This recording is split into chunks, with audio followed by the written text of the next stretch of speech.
যুদ্ধের মধ্যেও ইরান ক্ষেপণাস্ত্র তৈরি করছে বলে জানিয়েছে দেশটির ইসলামী রেভলিউশনারি গার্ড বাহিনী বা আইআরজিসি। শুক্রবার এক বিবৃতিতে তারা জানিয়েছে, যুদ্ধকালীন সময়েও তাদের ক্ষেপণাস্ত্র তৈরি থেমে নেই, পুরোদমে উৎপাদন চলছে। আইআরজিসি দাবি করেছে, ইরানের ক্ষেপণাস্ত্র শিল্প পূর্ণ নম্বর পাওয়ার যোগ্য। এ বিষয়ে কোনো সন্দেহ নাই, কারণ যুদ্ধকালীন পরিস্থিতিতেও তারা ক্ষেপণাস্ত্র উৎপাদন অব্যাহত রেখেছে।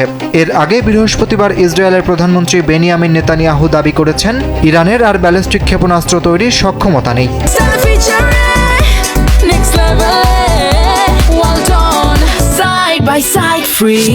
তার এই দাবির পরপরই লড়াই অব্যাহত রাখার ঘোষণা দিয়েছে আইআরজিসি। তারা বলেছে, ইরানের মানুষ চায় শত্রুরা পুরোপুরি নিঃশেষ না হওয়া পর্যন্ত লড়াই চলুক। ইরান থেকে যুদ্ধের ছায়া সরে গেলেই কেবল এই যুদ্ধের সমাপ্তি ঘটবে।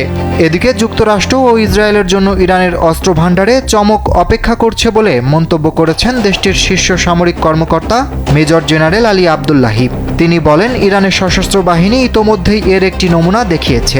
ট্রাম্প বারবার ইরানকে হুমকি দিচ্ছেন, তবে তাকে জানতে হবে, ইরানের সশস্ত্র বাহিনী এবং তার সহযোগী ইসরায়েলি শাসকের জন্য চমক প্রস্তুত করে রেখেছে তেহরান। জেনারেল আলী আবদুল্লাহি আরও বলেন, ইরানের আকাশসীমায় মার্কিন বাহিনীর একটি অত্যাধুনিক F-35 যুদ্ধবিমানে আঘাত হানা হয়েছে, যা ইরানের সামরিক সক্ষমতার অনন্য উদাহরণ।